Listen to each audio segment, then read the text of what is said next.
NASA's been a leader in space exploration for the past 50 years, and they claim they've been honest and truthful to us with their research, but have they really? Recently they held a panel where they presented a scientific approach to the subject of UFOs and, well, it was something. Their history of covering up evidence stacks up too high against them. Some of that evidence is clear on the faces of the Apollo 11 crew during the press conference NASA held when they returned from the moon. Also, there are statements of the government employees that saw pictures of UFOs before they were airbrushed out. Stay with me until the end because this is just scratching the surface. Now, let's jump in and take a look at all the extraordinary evidence of NASA's UFO cover-up that marked the 20th century. I'm sure all of you know what NASA is, but here's a quick summary. The National Aeronautics and Space Administration, or in short, NASA, is an organization that was founded on July 29th in 1958. They came to exist as a result of the paperclip operation, where the United States took in over 1,600 Nazi scientists after the Second World War. The leading man out of that bunch was Wernher von Braun. He was put in charge of NASA and they started rapidly using the technology they acquired to propel us into space. I won't go into details here, but Germany at the time wasn't a stranger to exploring mythic and ancient knowledge that they incorporated into their technology and the general way of life, which would transfer directly to NASA. We cannot take credit for our record advancement in certain scientific fields alone. We have been helped, and we have been helped by the people of other worlds.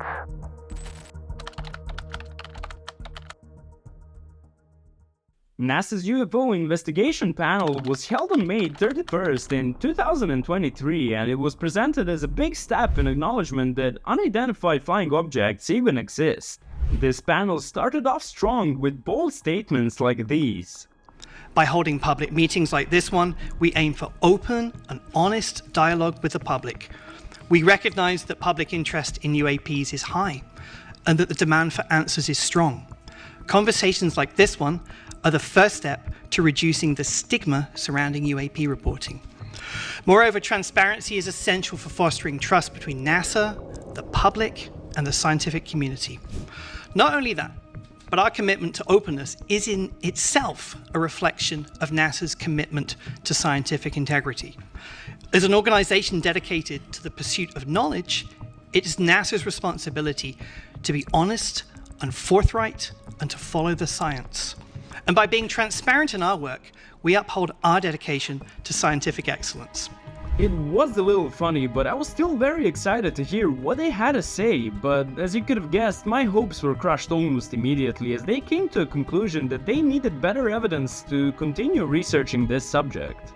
You would think that NASA would be in the best position to provide such material, but the catch is that they won't investigate unclear footage that hasn't come from an official entity, which is still understandable. However, the footage needs to have at least one reference object such as airplanes or other military equipment. Also, they exclude all potentially classified material, so the gimbal, Flare 1 and the Go Fast videos as well all other similar footage is just useless to them.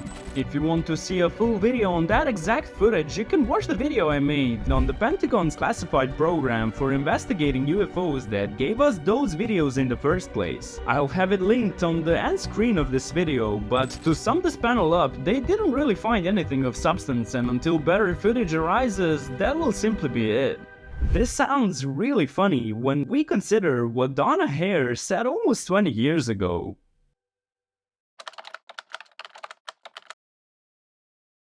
Donna Hare is a former US government contractor that possessed the highest security clearance, or so she thought. She worked for NASA in the 70s as a designer and illustrator, and she was put in charge of making maps for lunar landings. While visiting the photo lab in the now infamous Building A, Donna was shown a mosaic photo of the moon by a worker there, and he pointed her to look at a round white dot in the picture. Take a look at what she had to say. And I said, this is really interesting. He explained everything, and then he, with a smile on his face, he said, look over there. And I looked, and in one of the photo panels, I saw a round white dot. And at the time, it was very crisp, very sharp lines on it. And I said to him, what is that? Is that a dot on the emulsion? And then he's grinning, and he says, dots on the emulsion don't leave round shadows on the ground. And there was a round shadow at the right angle, at the correct angle. But I looked at him and I was pretty startled because I'd worked out there several years and never seen anything like this, never heard of anything like this. And I said, "Is this a UFO?" And he's smiling at me and he says, "I can't tell you that. I can't tell you that." What I knew he meant was it was, but he couldn't tell me. So I said, "What are you going to do with this information?" And he said, "Well, we always have to airbrush them out before we sell them to the public." She wasn't the only person with this exact story, however. Sergeant Carl Wolf had a top secret security clearance as well, and in the 60s he worked briefly in the Lunar Orbiter project for NASA. He was tasked with repairing a malfunctioning piece of equipment used to transfer photographs from the Lunar Orbiter. His testimony is one of the most credible out there, and it's really interesting to me how not many people really talk about it. Take a look at his statement. My name is Carl Wolf, and I was a precision electronics photographic repairman with a top secret crypto clearance in the United States Air Force. I was stationed at Langley Air Force Base in Virginia. In 1965, in mid-1965, I was loaned to the Lunar Orbiter project at NASA on Langley Field. Dr. Colley was in charge of that project. They had problems with a piece of electronic equipment that was bottlenecking their production of photographs. I went to the facility, and when I walked into the facility, there were scientists from all over the world. I was stunned, actually, to see people at a NASA project from all over the world. It didn't make any sense to me initially. I was taken into the laboratory where the equipment was malfunctioning. I couldn't repair it in the dark. I asked to have it removed. A airman second class was in the dark room at that time. I was also an airman second class. I was interested in how the whole process functioned, how the data got from the lunar orbiter to the laboratory. I asked the young man if he described the process to me. He did. About 30 minutes into the process, he said to me, in a very distressed way, "By the way, we've discovered a base on the backside of the moon." And then he proceeded to put photographs down in front of me, and clearly in these photographs were structures, mushroom-shaped buildings, spherical buildings, and towers. And at that point, I was very concerned because I knew we were working on compartmentalized security. He had breached security, and I was actually frightened at that moment, and I did not question him any further. And a few moments later, someone did come into the room. I worked there for 3 more days, and I remember going home and naively thinking, I can't wait to hear about this on the evening news.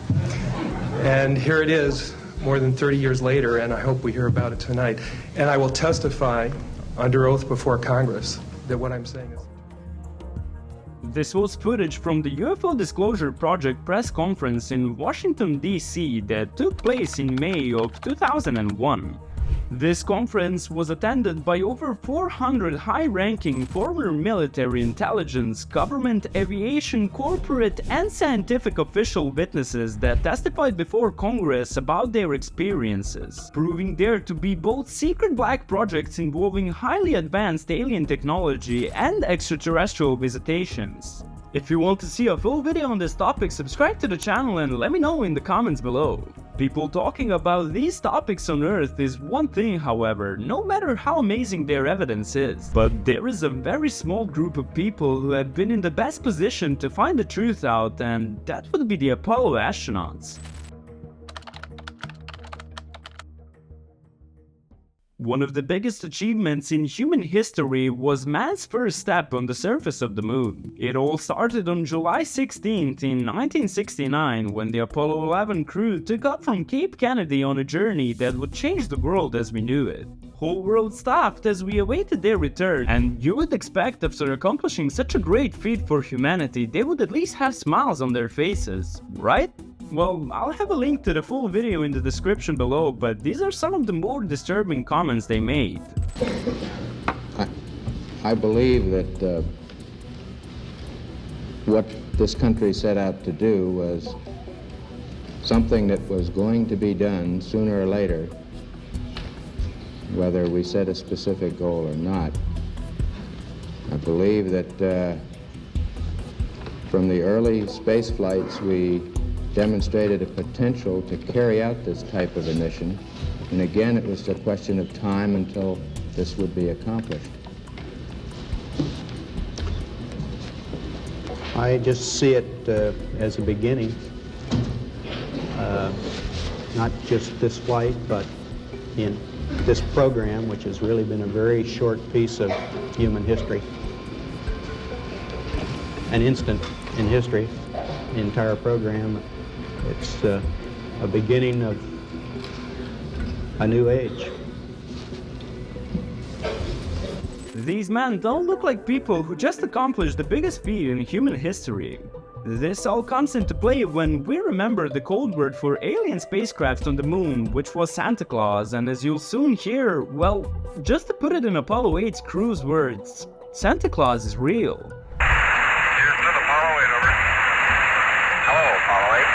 Loud clear. Roger. Please be informed there is a Santa Claus. You the best ones to know. Going back to the Apollo 11 mission, there was a 3-minute long loss in communication, or was there really? Rumors immediately started spreading to NASA's command center. The rumors were that the Apollo crew had a visual on alien craft watching them. This is very interesting as many ham radio operators around the world recorded a transcript of what they were talking about in those 3 missing minutes. If this is real, Apollo 11's crew's faces look somber for a reason. What was it? What the hell was it? That's all I want to know. What's it? Mission Control calling Apollo 11. These babies were huge, sir. Enormous. Oh God, you wouldn't believe it. I'm telling you there are other spacecraft out there, lined up on the far side of the crater edge. They're on the moon watching us. This transmission is very hardly verifiable, but if anyone watching this has a real copy of it, please send it to me as I'll be immeasurably thankful for it. Now, astronauts witnessing UFOs in space, and especially on the moon back in the day, has become a regular occurrence, but according to people like Donna Hare, they were silenced with NDAs and threats to their pension funds. And then some that wanted to talk were threatened. If they talk, they've signed papers not to talk. They have their retirements taken away. I was just overwhelmed with that piece of information because I started asking questions. This particular man was in quarantine with them and was part of their debriefing. He said that a lot of them talked about their experience in seeing these craft follow them. I believe there was 3 on the moon when they landed. And I think, and this is the best of my memory, that the code word was Santa Claus. It is truly sad that such information would be hidden from the public, and this very well may be the reason for the faces on the Apollo 11's crew. One funny detail is that since then, all original moon landing tapes have been lost, which makes you rethink how much do we really know about NASA and how much can we trust them? With that said, statements like these are kind of funny to me. As an organization dedicated to the pursuit of knowledge, it is NASA's responsibility to be honest and forthright and to follow the science. And by being transparent in our work, we uphold our dedication to scientific excellence.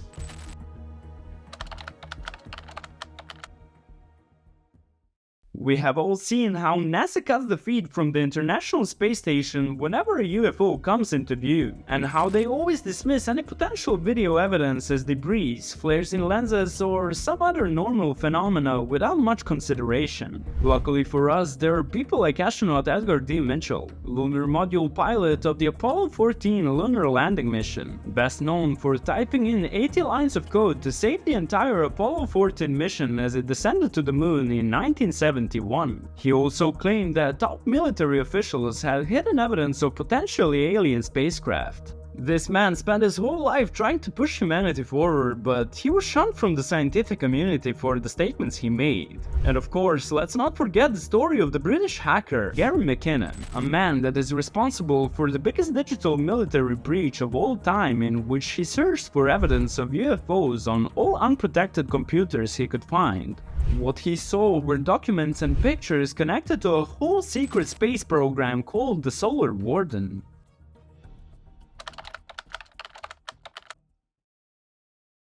These stories are just scratches on the surface of the UFO mystery NASA has been diligently covering up for decades, so let me ask you again. Do you really believe they've been honest and truthful with their research with us? Well, I'll let you decide.